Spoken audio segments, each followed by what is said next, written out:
78.9 FM Z-Way Radio, your amazing radio.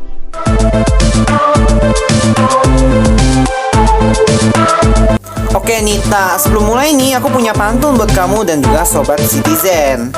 Wah, apaan tuh pantunnya? Tumben banget nih pakai pantun-pantunan segala. Mencoba diet dengan olahraga kardio, olahraganya di samping rumah Pak Klik. Bersama dengan Z Radio, kami akan membuat hari Anda jadi lebih baik. Wah, bisaan aja nih Marvin. Kira-kira perlu aku bales nggak ya? Terserah kamu sih. Tapi kayaknya nggak perlu ya, karena durasi kita tuh terbatas banget. Oke, langsung aja kita mulai. Selamat malam Citizen, kembali dengan saya Nita. Dan saya Marvin yang akan menemani aktivitas Anda selama kurang lebih 30 menit ke depan. Kami akan membawakan berita dengan berbagai informasi yang terbaru dan menarik. Sebelum itu, buat kalian yang mau request lagu, boleh banget langsung aja request di IG kita di @zradio 7,89 FM. Seperti biasanya, nanti kita bakal bacain DM kalian satu persatu. Vin, kamu tuh kalau pakai masker suka nggak sih kayak dilepas-lepas gitu ditaruh di dalam? Suka sih, tapi bukan cuma aku doang dong yang pastinya suka. Sebenarnya aku juga kayak gitu sih. Nah, aku ada kabar baik nih buat kalian semua. Wah, akhirnya ada kabar baik. Kabar baik apa nih Nita? Nah, Pak Presiden kita, Pak Jokowi, sudah memperbolehkan kita untuk membuka masker di ruangan terbuka loh. Wah, itu kabar baik banget sih buat kita ya. Sudah lama banget nih kita pengen mendengarkan kabar baik seperti itu. Akhirnya sekian lama yang kita tunggu-tunggu bisa terjadi juga ya Nita. Bener banget. Nah, langsung aja yuk kita masuk ke berita. Seperti yang kita ketahui, pada 17 Mei 2022, Presiden Jokowi telah menetapkan kebijakan baru, yaitu kebijakan pelonggaran penggunaan masker. Saat ini, masyarakat diperbolehkan untuk tidak menggunakan masker jika sedang beraktivitas di luar ruangan atau di area terbuka yang tidak ramai. Walaupun begitu, masih banyak juga masyarakat yang tetap menggunakan masker. Halo, Nama kakak siapa ya? dengan Fajar. Kakak tahu nggak sih tentang pernyataan Presiden Jokowi tentang yang pelonggaran penggunaan masker? Tahu? Tanggapan kakak gimana? Kalau untuk tanggapan dari saya sendiri tentang pelonggaran masker, sebenarnya belum efisien ya, karena banyak kan sekarang udah terbiasa pakai masker, jadi untuk peraturan Presiden Jokowi tentang pelonggaran masker kurang cukup efisien menurut saya. Terus hal apa sih yang membuat kakak tetap pakai masker? Hal yang membuat saya tetap pakai masker sebenarnya balik lagi ke keterbiasaan dari awal mula pandemi Covid ini sampai sekarang. Jadi ketika kita keluar dengan tidak memakai masker jadi suatu hal yang janggal gitu. Terus menurut kakak khawatir gak sih dengan kebijakan pelonggaran masker ini? Sebenarnya 50-50 sih Mas, karena kan masyarakat juga ketika keluar juga Mas bisa lihat sendiri kan masih banyak yang pakai masker juga. Paling yang nggak pakai masker kan cuman beberapa orang, sebagian gitu doang gitu. Terus menurut kakak apakah saat ini adalah kondisi yang cukup aman untuk melepas masker? Kalau dilihat dari grafik kasus COVID-nya sendiri kan udah mulai menurun ya untuk angka orang yang terkena COVID sendiri. Ya. Menurut saya juga udah cukup aman sih untuk saat ini. Terus lalu harapan kakak untuk kebijakan masker ini ke depannya gimana?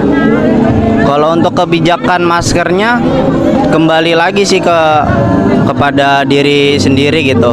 Entah nanti pemerintah akan kedepannya akan mengadakan peraturan tetap pakai masker atau enggak gitu. Gitu sih menurut saya. Makasih ya kak. Makasih, sama-sama. Tadi kan kamu udah kasih berita senang kan? Sekarang aku mau kasih berita sedih nih. Waduh, berita sedih apa tuh? Kayaknya kalau denger berita sedih tuh jadi takut gitu. Emangnya ada apa ya? Tadi kan Indonesia udah mulai pulih ya. Tapi ternyata hal ini juga nih mempengaruhi perekonomian penjualan masker. Salah satunya di pasar pramuka. Oh iya sih, pastinya bakal mempengaruhi banget. Karena kan banyak orang pasti yang udah memilih buat lepas masker. Jadinya pasti dia nggak bakal nyetok masker lagi. Masker merupakan alat pelindung yang menutupi hidung dan mulut agar terhindar dari zat-zat yang berbahaya bagi tubuh. Sejak pandemi COVID-19 ini berlangsung, penggunaan masker menjadi hal yang wajib bagi semua orang karena merupakan salah satu cara untuk melindungi diri agar tidak terpapar dari virus COVID-19. Namun, pada tanggal 17 Mei 2022, Presiden Jokowi telah menetapkan kebijakan baru, yaitu kebijakan pelonggaran penggunaan masker. Hal ini membuat salah satu penjual masker di Pasar Pramuka mengalami penurunan penjualan maskernya. Oke kak, boleh tahu namanya siapa? Nama saya Teresia Oliviana. Oke kak, mau nanya nih, sebelumnya kakak suka pakai masker jenis apa atau merek apa? Saya biasanya pakai masker jenis yang bedah, mereknya tuh Miso. Oke, biasanya kakak beli masker di mana nih kak? Biasanya sih beli di e-commerce Orange ya. Berarti online ya kak? Iya. Oke, biasanya nih kakak kalau baratnya masker stoknya berapa nih, per box atau gimana? Biasanya sih sekali beli tuh langsung 5 box. Jadi waktu sebulan. Jadi sebulannya lagi baru beli lagi. Langsung beli banyak sih. Oke, tanggapan kakak soal harga masker yang sekarang gimana nih kak? Sebelumnya kan harga masker tuh naik beberapa kali lipat nih pas awal covid. Nah, untuk harga-harga sekarang tanggapan kakak gimana? Oh ya benar, waktu covid tuh harga masker gila, harganya parah banget. Sampai 500, 400. Tapi sekarang makin lama makin turun. Bagus sih. Nyaman buat, harganya tuh nyaman buat di kantong.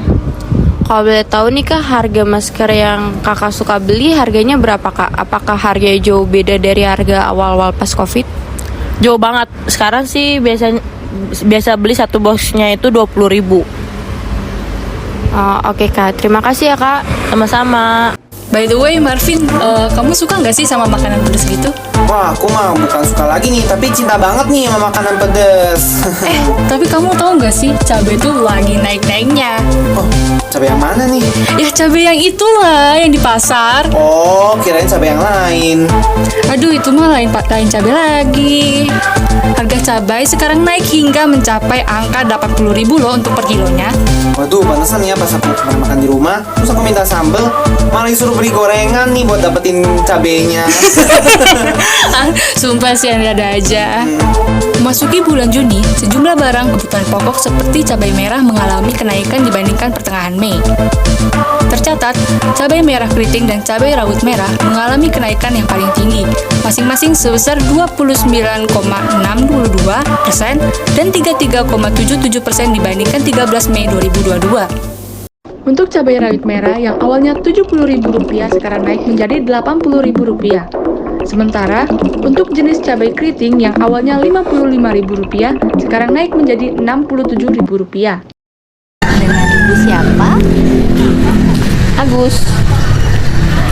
Pendapat ibu sebagai pembeli setelah harga cabai udah naik itu bagaimana?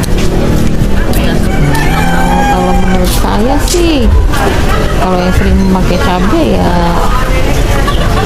pusing juga. Selama ini biasanya ibu beli cabai jenis apa ya bu? Rawit merah. Setelah harga naik, ibu belinya kuantitinya dikurangi atau tetap membeli seperti biasa? Ya beli seperti biasa karena kebutuhan sehari-hari. Nggak ada cabai nggak enak. Oke, terima kasih bu. Sama-sama.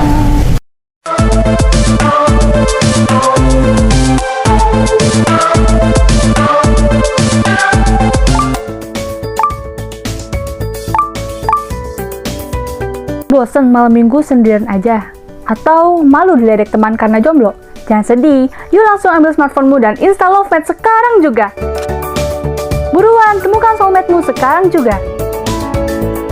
Buat kamu yang lagi bosan atau nggak tahu mau ngapain, coba dengerin Z Radio yuk. Kita bisa dapetin informasi yang terbaru dan juga menarik di Z Radio 78.9 FM. Z Radio, your amazing radio.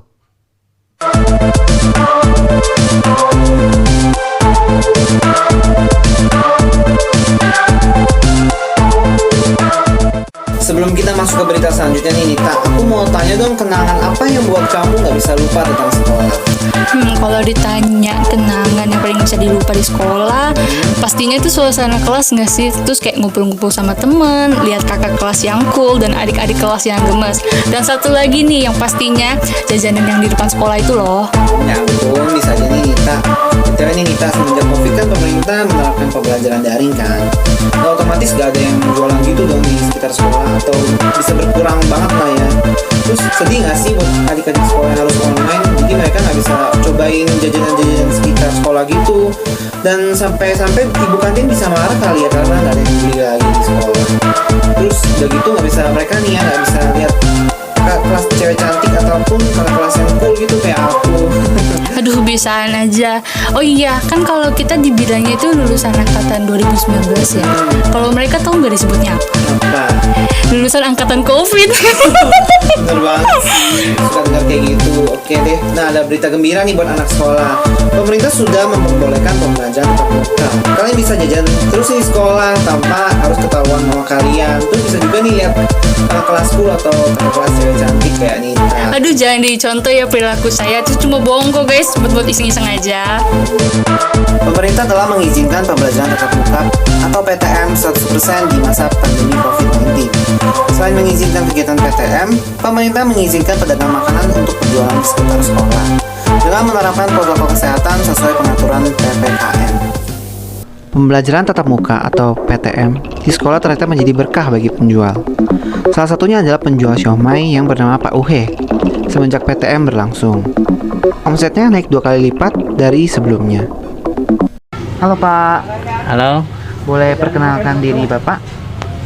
nama saya Pak Uhe. Oke, Bapak udah berjualan berapa lama ya Pak? Ya, udah 30 tahun lebih dari sini saya.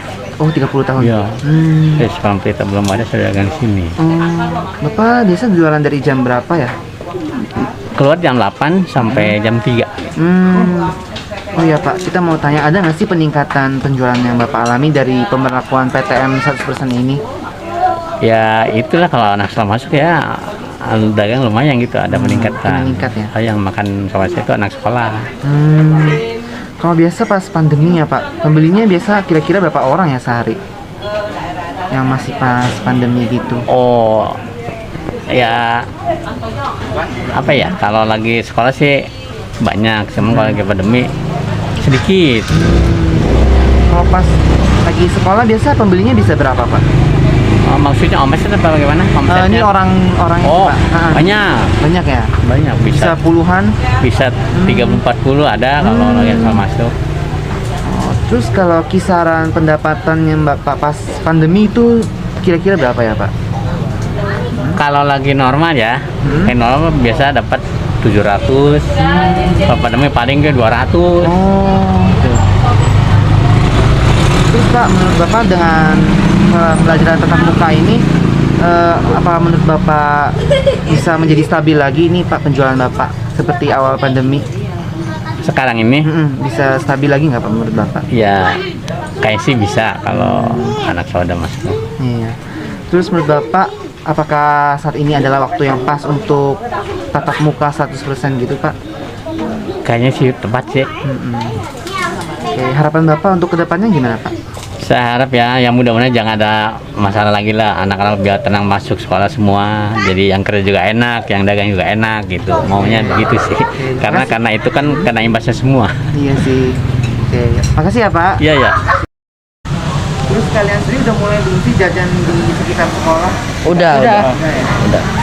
Kalau boleh tahu jajan apa aja yang biasa kalian sering Paling kayak biasanya sih makanan, ciki, snack, minuman, mie goreng, nasi, es teh.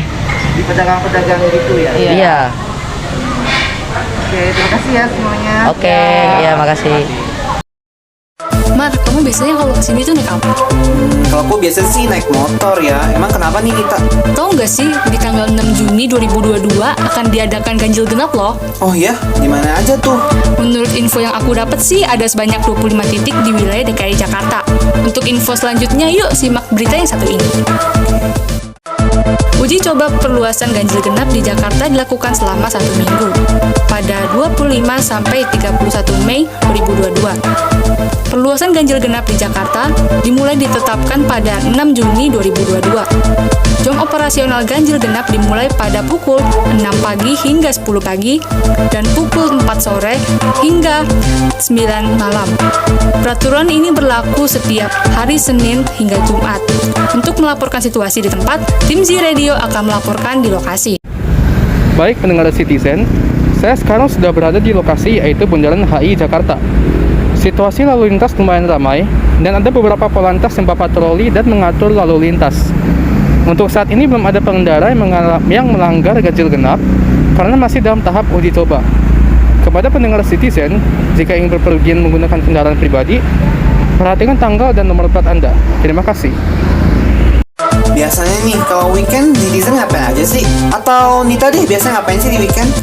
Kalau aku sih biasanya kalau sebelum COVID nih ya, aku tuh suka ikut Car Free Day. Cuma ya semenjak COVID ya gitu deh, cuma uring-uringan aja di rumah. Emangnya kamu nggak tahu ya, kalau CFD ini udah diperbolehkan loh sekarang? Hah? Emangnya udah boleh ya sama pemerintah? Kan negara kita masih terjangkit COVID, tapi emang udah membaik sih. Jadi nih ke orang ketinggalan berita kayak kamu. Padahal nih di 29 Mei 2022, CFD udah dibuka loh di beberapa titik yang walaupun hanya untuk olahraga aja sih. Wah, aku baru tahu sih. Dan ini berita ini bagus banget sih buat Citizen yang biasanya ikut CFD. Car Free Day atau CFD atau biasa disebut dengan Hari Bebas Kendaraan Bermotor digelar kembali pada 29 Mei 2022. Kegiatan ini dimulai pukul 6 hingga 10 pagi. Sebelumnya, kegiatan ini sudah dilakukan pertama kali pada Minggu 22 Mei 2022 setelah absen panjang selama pandemi. Pada pekan kedua penerapan CFD, setelah absen panjang karena COVID-19, pemerintah Kota Jakarta Utara menetapkan Jalan Danau Sunter Selatan dan beberapa titik lainnya sebagai area CFD. Bagi warga yang ingin memasuki area CFD, harus melakukan scan barcode Peduli Lindungi terlebih dahulu di sejumlah titik yang sudah disiapkan, dan tetap harus mematuhi protokol kesehatan. Dengan Bapak siapa? Dengan Bapak Bayu Hendriawan. Bayu Hendriawan. Apakah Bapak ada merasa takut mengikuti CFD selama PPKM level 1 ini? Enggak sih. Karena sudah booster juga ya, jadi kemungkinan untuk kena sih ya. Kalau Bapak ada melakukan tindakan preventif nggak untuk melindungi diri dari virus? Paling ya ini aja sih ya, jaga kesehatan dengan pola istirahat yang baik dan pola makan yang baik juga gitu. Kalau misalnya ada event CFD lagi nih Pak, kapan-kapan Bapak bakal ikut lagi atau enggak? Hampir setiap ada CFD saya selalu ikut sih. Selalu ya? Kayak hujan ini saya selalu hadir kan waktunya. Walaupun sepi saya tetap berusaha untuk hadir di tiap CFD gitu. Terima kasih ya Pak atas waktunya. Sama-sama. Dengan Bapak siapa Pak? Saya dengan Ibtu Haji Hani Juwanto, jabatan Kandidikiasa Latas Jakarta Utara. Pak, apakah dengan CFD ini tetap mengikuti protokol kesehatan Pak? Ya betul, dengan protokol kesehatan karena di sini ada scan ya, seandainya nggak boleh masuk ke area KBD. Kalau betul apa aja ya Pak? Peraturannya Pak? Peraturannya pertama ya tidak boleh membawa binatang-binatang buas ya kan, olahraga atau nggak boleh merokok, harus pakai masker, terus dilarang apa tuh yang sistemnya yang sementara ini masih terbatas kan, sementara belum dibuka untuk hiburan-hiburan, belum, olahraga aja hari ini gitu aja. Oh ya Pak, kalau ada misalnya yang melanggar peraturan, sanksinya apa Pak? Kita masih peneguran aja, simpatik supaya masyarakat tahu. Sekarang kan ini setelah COVID 2 tahun kemudian baru 2 kali ini dilaksanakan. Sekarang terbatas, mungkin minggu depan mungkin dimulai lengkap, mungkin ada hiburannya mungkin ya. Tapi kemarin rapat belum ada solusinya ke sana. Masih ada masa pandemi ini gitu. Pertanyaan terakhir Pak, apakah dengan kegiatan Car Free Day ini ada kaitannya dengan transisi pandemi ke endemi Pak? Ya ada Mas, ya tetap ada. Ya, dengan adanya Car Free Day ini pertama ya untuk mengukur suhu udara ya kan. Tapi untuk sekarang ini belum ada. Cuma sekarang ini untuk biar masyarakat itu berolahraga ya kan, biar sehat dan menjaga jarak tetap itu semua pakai masker ya, semua petugas ya kan. Oke Pak, itu saja pertanyaannya Pak. Terima kasih atas waktunya ya. Sama-sama Pak ya. Oh iya, mau ingetin aja nih buat Citizen, buat kalian mau request lagu boleh banget, langsung aja DM di IG kita di @zradio7,89 FM. Tuh nih aku eja lagi ya, ZRadio 78,9 FM.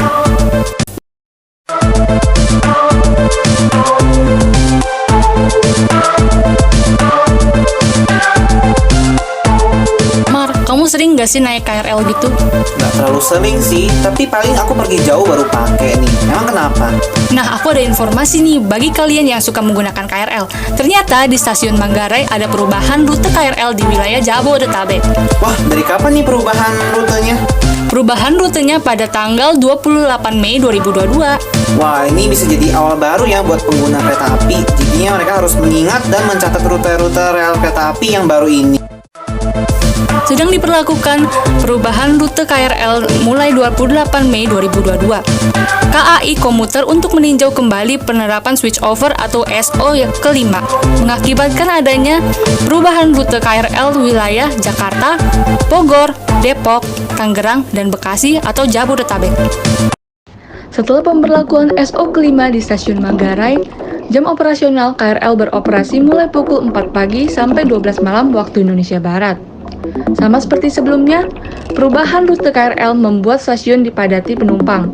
Penumpang pun mengeluh kebingungan terkait perubahan rute. Oke, kok namanya siapa Kak? Novita Kurnia Putri. Oke, Kakak sering menggunakan KRL nggak? Iya. Kenapa Kakak lebih memilih KRL daripada transport yang lain? Karena untuk transportasi yang lain lebih mahal ya. Lebih murahan transportasi yang KRL. Oke. Sebelumnya udah tahu belum soal perubahan jalur KRL ini? Udah. Boleh tahu dari mana Kak? Dari internet. Setelah adanya perubahan jalur KRL, bagaimana tanggapan Kakak? Makin dipersulit ya, karena biasanya itu lurus aja. Kalau untuk operasinya bagaimana Kak? Kalau untuk operasinya apa ya? Enggak tahu gitu. Kalau untuk operasinya sih. Terus adakah saran atau harapan Kakak kepada PT KAI dalam operasional rute KRL ini? Tidak dipersulit lagi seperti ini. Oke Kak, makasih ya Kak. Iya, sama-sama. Bentar lagi kan liburan semester nih. Nah, kamu ada rencana nggak sih buat pergi liburan kemana gitu? Buat liburan ya? Kayaknya belum ada deh. Soalnya tuh nggak ada yang menarik buat aku ya. Lagi nggak ada. Kalau gitu aku punya rekomendasi nih buat kamu dan juga para citizen.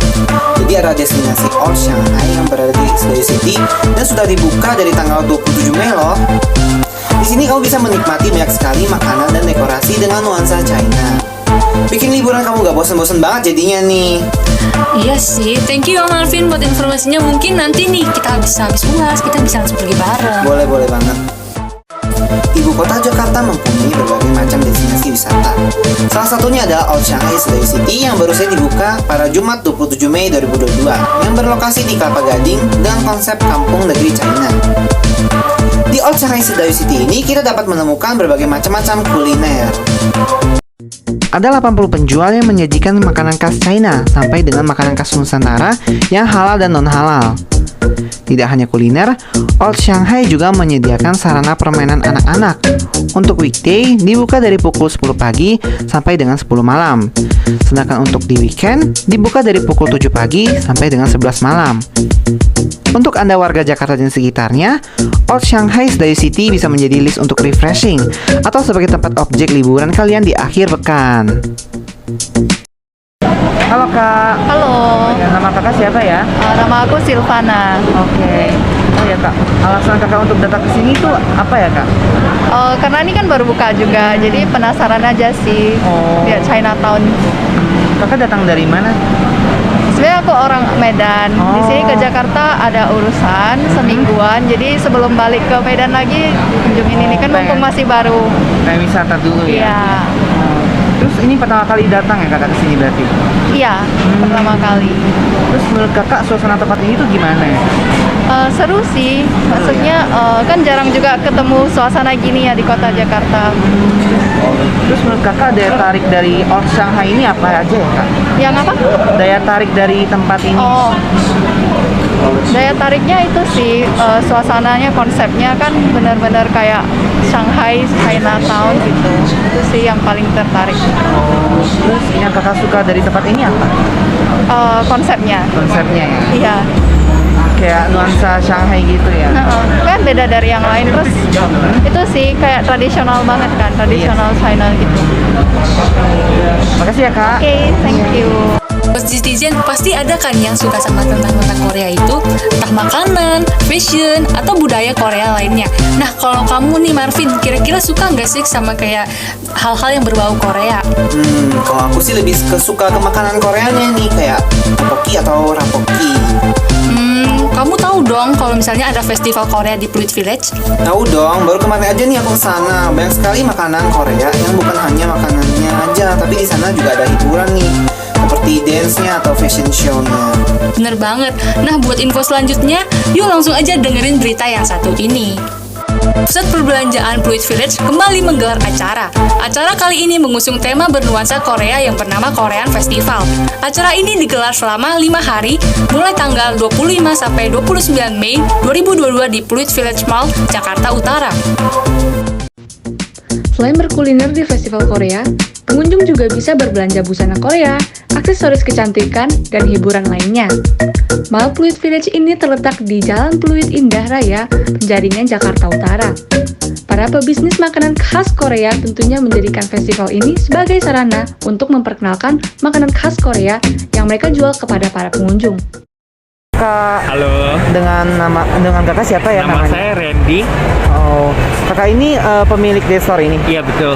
Oh, kalau boleh tahu kakak udah berapa lama ya jualan Dan store ini? Bumi itu berdiri dari tahun 2020, udah 2 tahun lebih.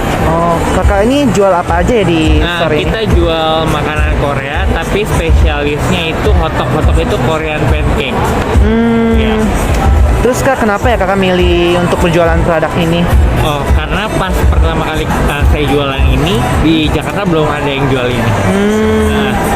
Jadi boleh bilang dan Bang itu yang pertama jualan hotdog. Oh, terus kak, bisnis kakak ini sering nggak sih ikut event-event Korea Festival seperti ini? Kalau event Korea ini baru pertama kali. Oh, ya. okay. Terus bisnis kakak ini ada toko online-nya nggak? Kita itu adanya di Kemang, dapur kita. Ada itu cloud kitchen, jadi bisa pesan online. Oh, toko offline-nya juga di sana? Offline nggak ada, kita semua online. Oh, oke. Okay. Karena dari Bang itu berdiri sejak pandemi. Oh. Ya. Terus kak, menurut kakak ini ya festival ini berhasil nggak sih menarik orang dalam melihat budaya Korea? Kalau menurut saya sih berhasil karena belakangan terakhir banyak orang yang suka Korea, jadi pasti orang-orang bakal datang terus ke acara seperti ini. Kalau boleh tahu kak, sehari-hari kira-kira kakak bisa dapat berapa pembeli ya? Kalau satu hari mungkin di atas 100 pembeli. Terus kalau boleh tahu lagi pak, kak untungnya itu sampai berapa ya dalam sehari kira-kira? Untung maksudnya dari penjualan? Iya, penjualan. Iya. Kita belum tahu, belum hitung sih. Oh. Terus nih kak, menurut kakak bisnis makanan khas Korea itu diminati nggak sih di Indonesia? Diminati banget. Oh, dan menurut kakak cukup berhasil juga? Iya, cukup berhasil karena sekarang ini banyak orang-orang penggemar Korea yang nyari makanan Korea. Oh, oke. Terima kasih ya kak. Iya, thank you. Halo kak. Halo. Kalau boleh tahu nama kakak siapa ya? Nama saya Marlon. Oke, menurut kakak makanan khas Korea itu gimana ya kak? Kalau menurut saya makanan khas Korea itu biasa berkaitan dengan bumbu gochujang sih. Terus kakak sendiri suka nggak dengan bumbu gochujang? Saya sih suka-suka aja sih. Kalau boleh tahu makanan favorit Korea dari kakak ada apa aja ya kak? Saya sih cuma suka tteokbokki aja sih. Kalau kakak setuju nggak sih kalau bisnis makanan khas Korea itu ditambah lagi di Indonesia?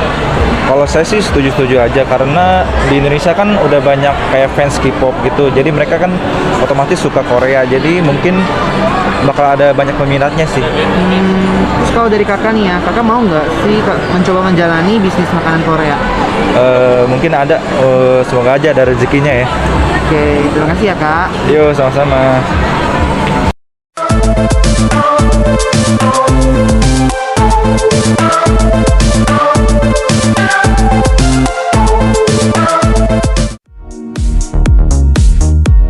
Yang viral? Hah? Apa yang viral? Ada deh. Pagi-pagi telat bangun. Kalau keramas udah nggak keburu. Tapi rambut lepek, bikin nggak pede. Oh iya, kan ada Wow Dry Shampoo. Dibuat dari bahan alami, ekstrak lemon dan lidah buaya yang dapat mengontrol minyak pada rambut serta menutrisi rambut kita. Say bye to rambut lepek. Say hi to Wow Dry Shampoo. Siang hari nyisir rambut, nyisirnya sambil kerja. Kamu yang gabut, yuk dengerin musik aja.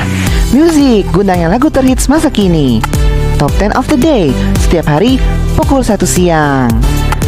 Hanya di Z Radio 78.9 FM, your amazing radio.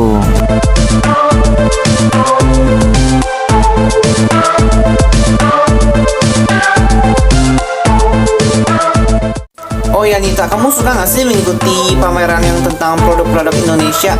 Oh, aku sih suka banget. Bahkan aku kadang suka juga tuh beli-beli barang-barang di situ karena kan kayak limited edition. Emangnya kenapa? Iya nih, aku punya informasi buat kamu dan para sobat citizen. Bagi pencinta produk negeri kita ini, Indonesia, pada tanggal 26 sampai 29 Mei 2022 ini ada event karya kreatif Indonesia. Di situ banyak sekali nih booth-booth yang memamerkan produk-produk UMKM dari seluruh Indonesia. Wah, keren banget ya. Yuk kita bantu supaya produk lokal juga bisa menembus pasar internasional. Iya, kita harus bangga dengan produk-produk UMKM yang asalnya dari tanah air kita sendiri nih. Bener banget. Jangan ngaku anak bangsa Indonesia kalau kamu aja gak mencintai produknya. KKI tahun ini bertema UMKM Indonesia bangkit melalui digitalisasi dan globalisasi menuju pertumbuhan ekonomi yang berkelanjutan.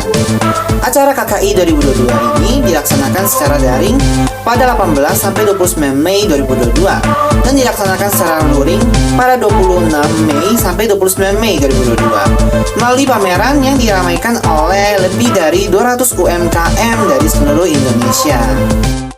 Masyarakat dapat mengunjungi untuk melihat langsung dan membeli produk premium di pameran UMKM yang diadakan di Jakarta Convention Center. Pameran yang diikuti lebih dari 200 UMKM ini hadir secara fisik dan 500 UMKM lainnya melalui website itu menawarkan produk terkurasi antara lain kain wastra, pakaian jadi, kerajinan seperti jam tangan, ukiran, dan vas bunga. Lalu ada cemilan dan kopi, hingga kuliner dengan tujuan untuk meningkatkan kualitas produk UMKM di Indonesia, sehingga dapat menembus pasar internasional. Boleh tahu nama ibu siapa? Nama saya Ida Latifah. Tujuannya datang ke sini kenapa, Bu? Saya senang pameran kain sih, kayak gitu. Ya memang pengen tahu aja kan kayak konsepnya beda gitu.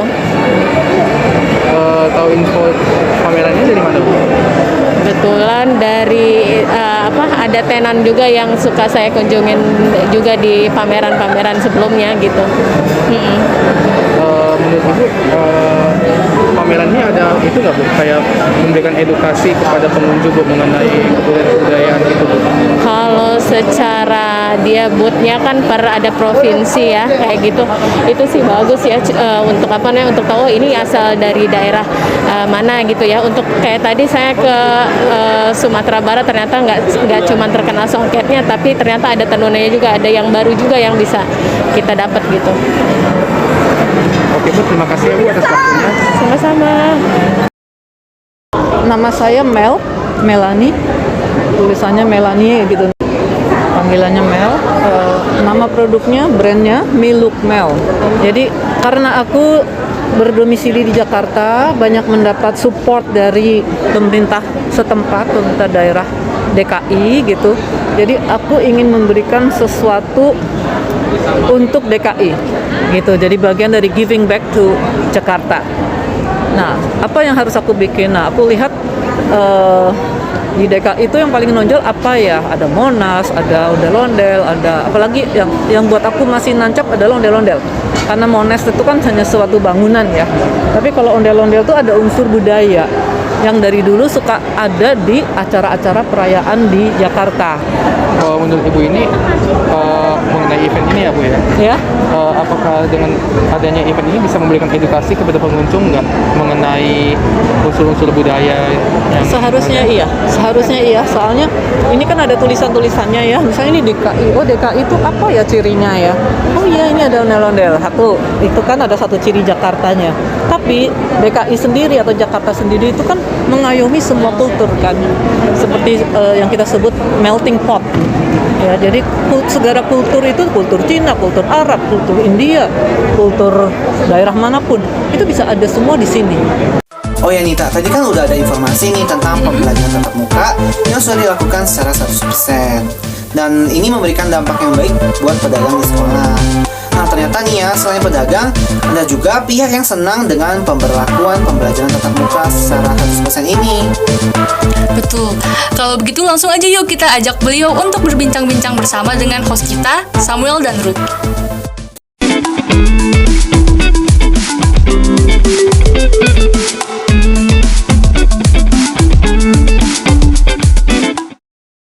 Terima kasih Nita dan Marvin. Hai Citizen, selamat malam. Sekarang kita mau berbincang-bincang dengan narasumber kita tentang PTM ya, seperti yang disampaikan Nita dan Marvin tadi. Oke, saat ini kita sudah terhubung dengan narasumber. Halo Kak, gimana kabarnya? Halo guys, baik. Oke nih Kak, mungkin kita perkenalan dulu kali ya. Mungkin kakak bisa perkenalkan diri kakak siapa gitu dan sebagai apa di sekolah. Oke. Halo teman-teman, nama aku Romel. Sehari-hari bekerja sebagai guru bimbingan dan konseling di sebuah sekolah swasta. Oke Kak. Iya, Samuel duluan. Oh iya. Oke Kak, sebagai guru BK Kak, ada kesulitan nggak Kak selama sekolah daring? Selama sekolah daring pasti susah ya, terutama di salah satu kesulitan dari seluruh guru BK. Aku yakin semuanya sama masalahnya, yaitu kendala komunikasi. Yang pertama, sekarang selama PTM, maaf, ini PTM ya, sorry guys, boleh ulang? Oh iya, iya Kak, nggak apa-apa Kak. Aduh, maaf ya. Iya Kak. Selama PTM, kendala pasti ada ya. Yang pertama mungkin di anak-anaknya sendiri, karena mereka harus adaptasi lagi gitu. Jadi yang awalnya mereka bisa habis kelas tiduran atau mungkin bisa matiin kamera gitu, sekarang udah nggak bisa gitu kan, yang pertama. Dan yang kedua mungkin peraturan selama online dan PTM itu beda gitu. Salah satunya mengenai appearance atau penampilan. Jadi kalau dulu mungkin pada saat online, kalau di tempatku ngajar itu ada keringanan, jadi ya mereka boleh rambut panjang untuk yang cowok atau untuk yang cewek bisa diwarnain dan segala macam gitu. Karena itu memang kita pada saat online punya kendala, ya kita nggak bisa ngapa-ngapain mereka gitu, nggak bisa punya action atau punya aksi secara langsung untuk melarang dan segala macam. Makanya sekolah memutuskan untuk itu dilonggarkan gitu. Yang jelas mereka tetap masuk kelas dan bisa ngikutin pelajaran dengan baik. Tapi setelah mereka masuk ke sekolah, ya yang paling wajib itu ya seragamnya harus komplit, terus juga rambut semua harus tertata rapi. Yang perempuan kalau rambutnya panjang harus diikat gitu. Itu yang mungkin itu ya yang pertama. Dan mungkin yang kedua, banyak anak-anak yang masih ngerasa takut gitu, meskipun dari pemerintah udah dikasih kelonggaran untuk penggunaan masker dan juga untuk berinteraksi gitu ya, tapi tetap ada juga orang tua yang masih takut dan akhirnya memutuskan untuk tetap keep anaknya di sekolah online gitu. Makanya untuk sekolahku sih sampai saat ini masih menerapkan hybrid. gitu. Nah, mulai diterapkan PTM 100%-nya sebenarnya baru bulan Juli nanti gitu. Berarti sekarang masih opsional ya Kak ya? Boleh, anak-anak boleh pilih mau sekolah di rumah atau langsung di onsite gitu ya?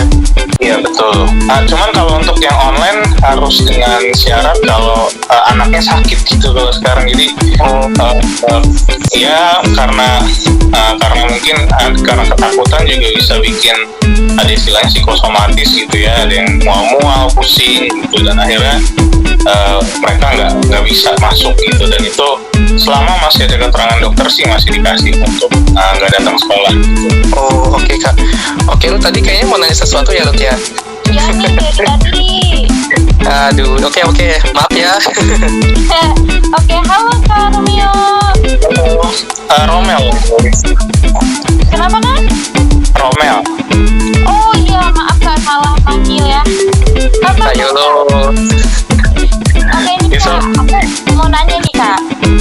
Kan kalau baratnya kita sebelum itu kan sebelum COVID nih ya Kak, itu kan kita tetap buka itu ya kan, anak sekolah tetap buka gitu. Iya. Kita otomatis guru-guru termasuk kakak nih kan bisa nih gak manggil anak-anak muridnya dengan mudah gitu kan. Kalau dari ini gimana nih Kak? Apakah anak-anak yang bermasalah itu dipanggil ngerespon atau kayak ya udah gitu? Ya, pastinya perbedaannya 180 derajat ya. Mereka jadi jauh lebih respect dibandingkan pada saat online. Pengertiannya jauh lebih respect karena satu situasi anak sedang ada di sekolah gitu kan.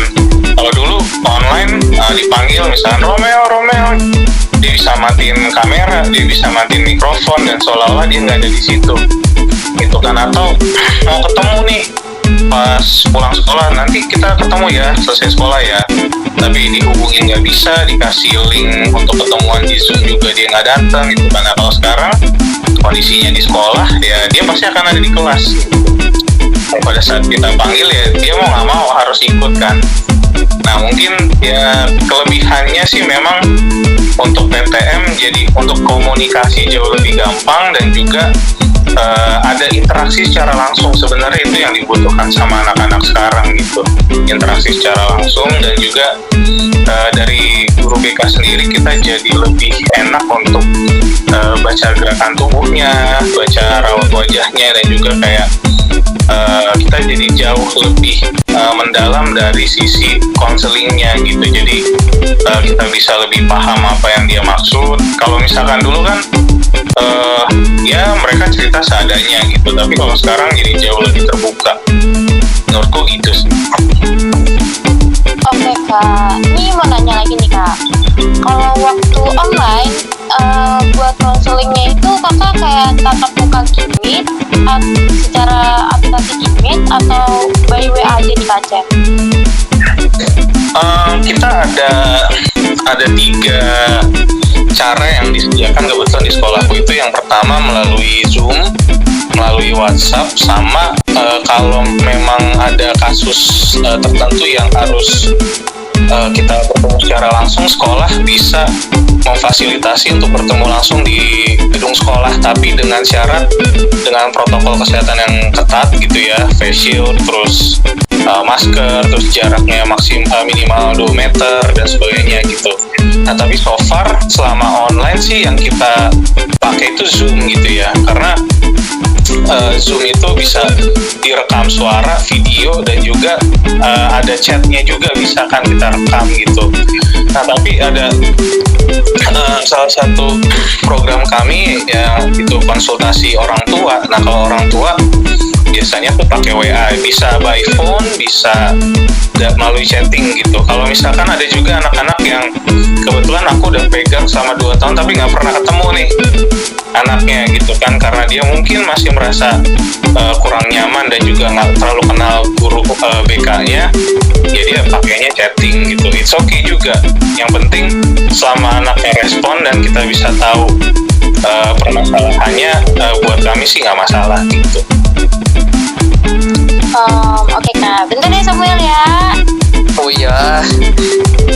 Sejauh ini Kak, apakah ada orang tua yang mengeluh tentang anaknya di dalam rumah kayak pembelajarannya kurang nih, terus kayak orang tuanya ngeluh nih chat by WA sama kakak nih, apakah bagaimana nih Kak? Bagaimana nih Pak tentang anak saya yang bikin gini? Ada nggak Kak? Ya, kalau itu pasti ya.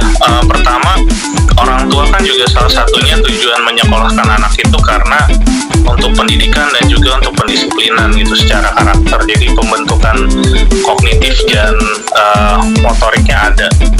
Jadi mungkin orang tua selama ini nggak terbiasa untuk mendidik anak ya dengan cara sekolah gitu kan, dan akhirnya mereka disuruh online, ya orang tua rada kalang kabut lah istilahnya gitu. Nah itu yang paling sering sih selama kalau misalkan di online itu memang keluhannya anaknya nggak mau belajar, anaknya susah ngerjain tugasnya karena juga mau manggil guru les kan mikir-mikir ya, karena nggak mau ngundang orang dari luar kan. Tapi memang ada beberapa sih yang akhirnya dibantu guru les gitu.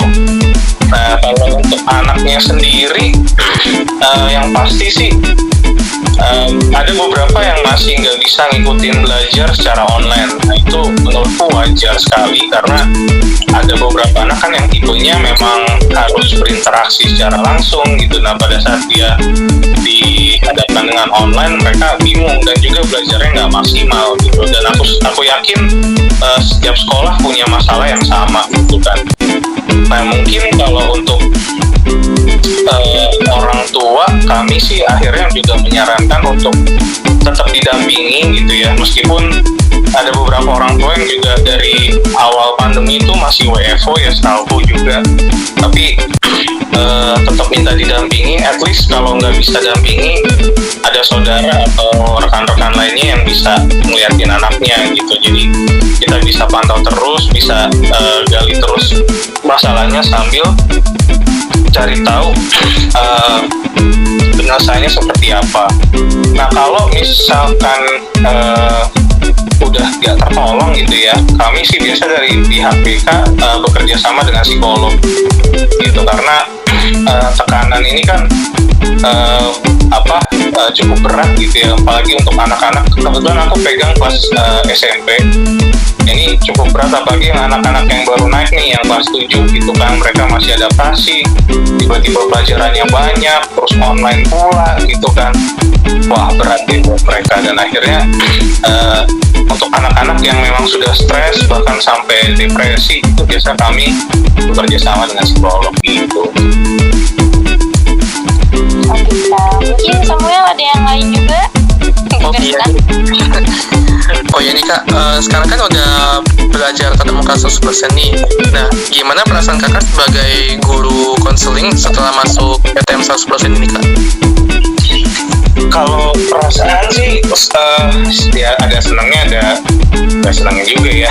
Mungkin karena kita udah para guru udah cukup settle dengan metode belajar online selama 2 tahun dan itu mulai terbentuk gitu. Terus sekarang kita harus balik dan harus bisa dibilang atur ulang gitu, karena kalau dari kondisi aku kan belum 100% normal banget nih, masih ada yang di rumah, berarti otomatis sistem belajar hybrid gitu. Dan kebetulan di sekolah tempat mengajar itu kami pakai smartboard, jadi kayak semacam layar besar gitu, touchscreen. Jadi di saat yang bersamaan apa yang guru gambar di layar tersebut itu juga muncul di layarnya siswa yang online gitu. Meskipun nggak banyak gitu, cuma beberapa siswa, tapi at least itu cukup membantu gitu. Cuman di satu sisi pengoperasiannya cukup sulit gitu kan.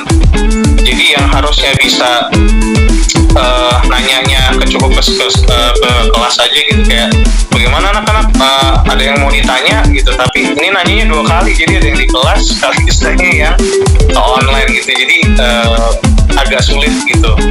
Nah cuman kalau senangnya menurutku terutama untuk proses konseling jadi lebih mudah ya, yang kayak tadi pemanggilan anak, terus juga konsultasi atau konseling secara langsung tatap muka, dan itu menurutku jauh lebih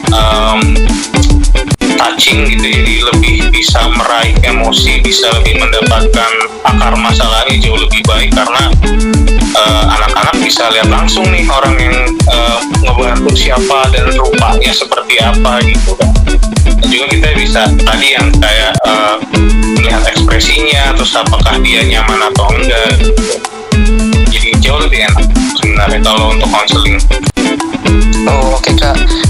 Kalau menurut Kakak sendiri, efektif mana sih kalau misalnya konseling itu secara online atau tatap muka langsung gitu? Ya, ini juga setiap anak berbeda ya. Kalau aku pribadi, aku bisa efektif di dua arah. Jadi bisa online bisa, offline juga bisa sebenarnya. Tapi kalau aku pribadi, aku lebih milih offline gitu ya, atau onsite. Jadi ketemu secara langsung, karena itu jauh lebih akrab, bisa langsung ketemu, dan juga nggak pakai gangguan sinyal juga kan, kayak misalnya ngomong tiba-tiba keputus gitu, dan akhirnya nggak dapet akar masalahnya seperti apa gitu. Jadi lebih lancar lah, enaknya itu lebih lancar, terus juga lebih lebih akrab gitu. Oh, oke Kak. Kalau dari respon siswa-siswi sendiri gimana Kak tentang PTM 100% ini? Iya, surprisingly mereka ternyata 90% itu pada suka ya PTM. Satu sisi karena ternyata kita baru tahu kalau khususnya aku sih yang pegang sekarang, mereka tuh sebagian besar suka olahraga fisik gitu, kayak basket, futsal, dan mereka merindukan itu selama 2 tahun gitu kan. Itu yang pertama. Dan yang kedua, mereka pengen banget ketemu temennya langsung gitu, jadi main bareng, ya ngobrol bareng, tapi secara langsung gitu kan. Meskipun mereka belum bisa berdekatan, tapi at least selama di kelas mereka jauh lebih nyaman untuk ngobrol secara langsung gitu. Nah, untuk yang 10%-nya mereka biasanya anak-anak yang pendiam gitu ya, yang memang sukanya menyendiri, dan pada saat mereka online itu rasanya ya buat mereka jauh lebih menyenangkan gitu, dibandingkan mereka harus masuk dan harus bergaul, bersosialisasi lagi gitu kan, nyari teman, mungkin ya kayak gitu ya. Cuman sebagian besar mereka jauh lebih suka PTM karena stress free juga, nggak perlu ngisi-ngisi kuota untuk ngobrol, jadi mereka bisa langsung datang ke sekolah dan langsung ngobrol, terus bisa ngerjain tugas bareng gitu, bisa bikin project bareng, jadi jauh lebih aktif ya, jauh lebih hidup sih untuk situasi belajar mengajarnya gitu. Oh iya nih, kayaknya Ruth udah tak sabar pengen nanya lagi nih ya. Gimana Ruth? Iya nih. Oke Kak, mau nanya nih ya Kak. Kan tidak semua siswa-siswi itu kan memiliki kemampuan pengelolaan dan belajar sendiri gitu loh. Terus beberapa di antaranya mengalami hambatan dan pembelajaran yang malah kebosanan tinggal di rumah. Sekarang kan pas itu kan daring gitu ya kan. Terus menurut Kakak nih, bagaimana Kakak menyelesaikan permasalahan ini? Iya, kalau terkait dengan pemilihan metode belajar, sebenarnya semua anak itu bisa, tapi pertanyaannya mau atau enggak.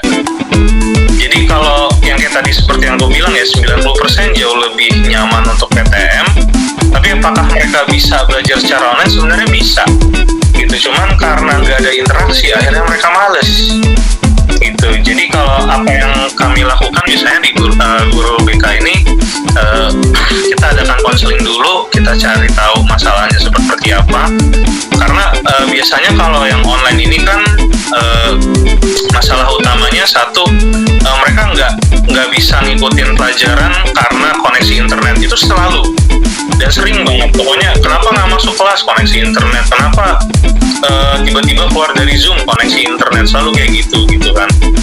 Nah kalau seperti itu masalahnya, untuk setahun ya kalau nggak salah, sekitar setahun belakangan ini mereka sudah bisa panggil guru les juga, dan juga mereka bisa ngobrol bareng sama temennya di luar jam sekolah gitu. Nah itu yang biasanya mereka lakukan. Dan kebetulan sih di sekolahku ya untuk kebetulan OSIS kami punya satu program gitu, jadi bilangnya tutor sebaya. Jadi anak-anak SMA ngajarin anak SMP, jadi ngajarin adik-adik kelasnya gitu, jadi yang bantu untuk ada yang kesulitan nggak nih gitu. Nah itu dibantu oleh kakak kelasnya ibaratnya gitu. Nah nanti kalau misalkan kakak kelasnya juga nggak bisa bantu, biasanya kakak kelasnya itu minta bantuan guru yang lain untuk bikin namanya kelas tambahan gitu. Nah untuk masalah ini juga salah satu masalah yang dihadapi orang tua gitu ya, untuk belajar sendiri kayaknya gimana ya, kan orang tua nggak bisa gitu untuk bantu belajar karena mereka juga belum tentu itu daerah ekspertisnya gitu. Nah biasanya juga dari kita akan hubungi guru mata pelajarannya gitu. Nah nanti dari situ kita bisa diskusi kira-kira apa yang bisa kita lakukan gitu ya.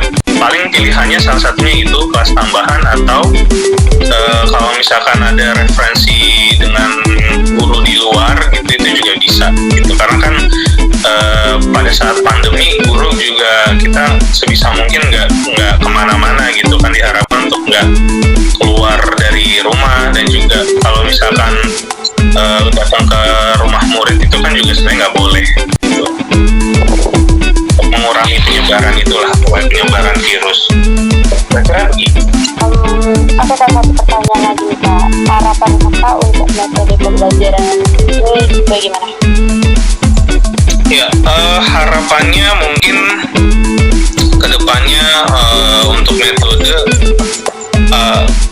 akan jauh lebih berat kalau menurutku untuk kedepannya, karena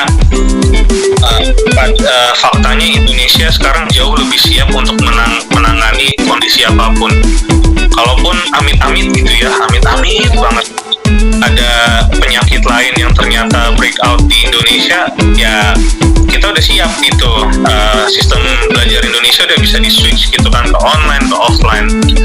Tapi ya diharapkan supaya nggak cuman kita orang-orang di lingkungan sekolah, tapi kita semua juga sebagai masyarakat Indonesia itu jauh lebih aware, khususnya untuk orang-orang di sekitar kita. Dalam hal ini ya adik-adik kita nih yang masih sekolah di SMA, SMP, SD, karena menurutku mereka juga punya hak untuk merasakan hidup seperti yang dulu gitu, normal. Mereka bisa berinteraksi, bisa ngobrol, bisa main bareng, karena ya bagaimanapun kan kita makhluk sosial, kita butuh satu sama lain gitu. Jadi menjaga satu sama lain, dan juga yang pastinya juga untuk anak-anak yang masih sekolah, tantangan ke depan semakin berat gitu. Dan juga ini rencananya mau ada kurikulum baru lagi nih, namanya kurikulum Merdeka.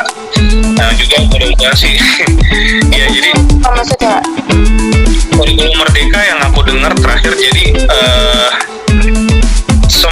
semua anak nantinya sekolah itu tidak diwajibkan untuk belajar semua pelajaran.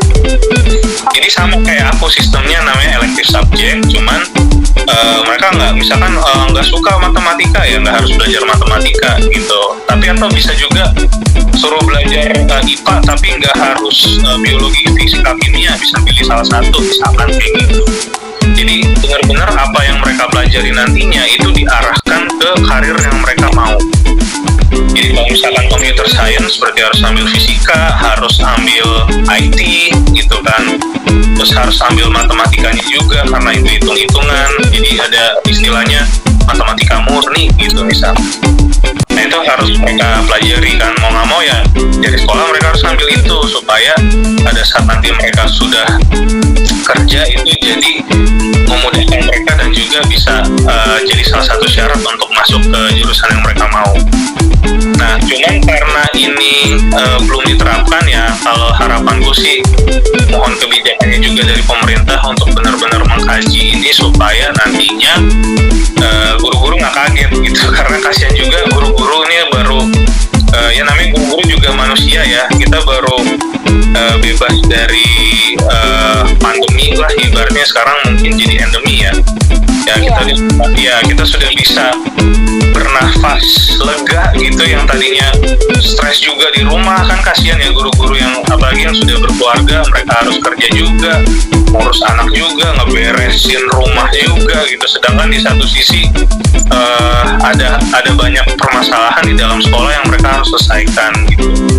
Jadi supaya ya kedepannya ini benar-benar dikaji dengan baik dan juga benar-benar memiliki dampak ke depannya gitu. Karena menurutku bagaimanapun dan ini terbukti ya teman-teman, buat menurutku sendiri bahwa memang metode tradisional dalam pendidikan, yaitu belajar di dalam kelas, itu masih belum bisa tergantikan gitu. Jadi ternyata ada perbedaan signifikan pada saat kita belajar secara online dengan kita belajar secara offline gitu. Dan memang permasalahannya juga signifikan bedanya, ada yang psikologis, ada yang fisik mungkin, dan itu juga beda banget. Tapi menurutku sampai detik ini aku masih percaya bahwa karena kebutuhan sosial kita harus berinteraksi, maka pertemuan di dalam kelas menurutku masih belum bisa tergantikan. Tapi apakah ini nanti ada perspektif baru ke depannya, aku pun juga nggak tahu. Tapi sejauh ini yang aku rasakan setelah 2 tahun dan akhirnya masuk lagi, itu yang aku rasakan gitu. Kira-kira gitu aja sih biasanya. Wah, jadi kayak pengen sekolah lagi ya. Jadi kayak emang dari dulu gak suka matematika, jadi kalau beratnya nggak mau ngambil matematika nggak apa-apa ya kan. Oke. Aku bilang lagi tuh. Gimana nih Samuel? Ada yang mau nanya lagi nggak? Oh, kalau dari saya sih udah nggak ada lagi sih ya. Oke nih Kak, terima kasih sudah meluangkan waktunya untuk diwawancarai ya Kak. Oke, terima kasih juga teman-teman sudah mengundang. Semoga bermanfaat ya. Oke Kak, makasih ya Kak. Ya sama-sama, terima kasih. Thank you, dah Kak. Oke, kalau gitu saya kembalikan ke Marvin dan Nita.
yang bisa ku percaya, berbagi kisah ini sampai akhir mencintai.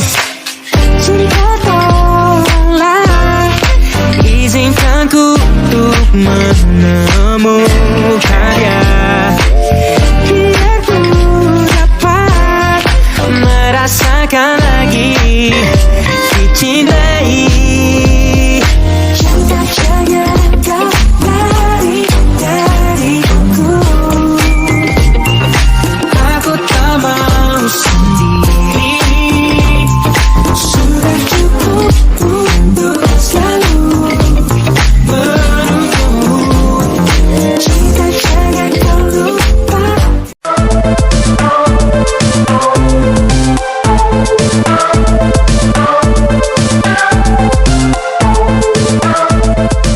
Baiklah, terima kasih karena Sobat Citizen telah setia mendengarkan si radio selama 30 menit ini. Apabila ada salah ucapan, kami mohon maaf. Demikian informasi yang dapat kita sampaikan. Saya Marvin. Saya Nita.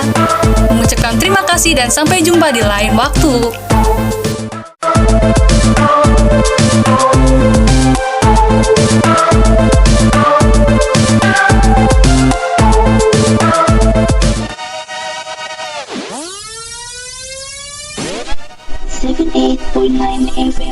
Z-Way Radio, your amazing radio.